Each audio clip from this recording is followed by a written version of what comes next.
বন্ধু বান্ধৱীসকল, ষ্টেচনৰ পৰিৱেশটোৱে সলনি হৈ গ'ল। বৰ্তমান সময়ত কোৱাৰ্টাৰৰ কাৰণে প্ৰক্ৰিয়া চলি আছে।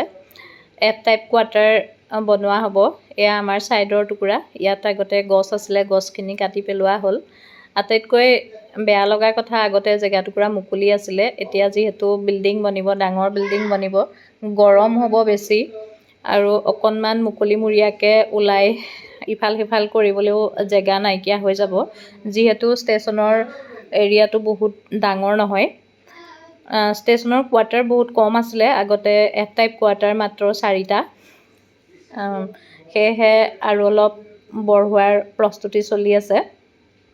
এইটো ছাইডে এয়া অলপ কাম আগবাঢ়িলে, সিফালে খান্দি আছে, এইফালে কামখিনি অলপ আগবাঢ়িলে। এইকণ প্লে'গ্ৰাউণ্ড আছিলে, য'ত এতিয়া কোৱাৰ্টাৰ বনোৱা হ'ল।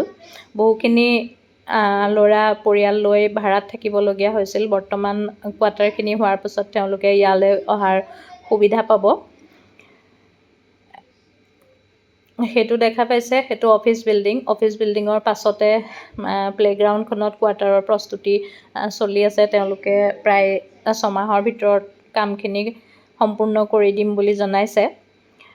আৰু ইয়াত গছ গছনি আছিলে, এতিয়া তাক কাটি পেলোৱা হ'ল। ৰাস্তাটোত হেজগছ দি 2টা লাইনত ধুনীয়াকৈ গছ লগাই থোৱা আছিলে। বৰ্তমান সময়ত সেইখিনি কাটি পেলোৱা গ'ল। এতিয়া বৰ্তমান ষ্টেচনৰ অৱস্থা এনেকুৱা।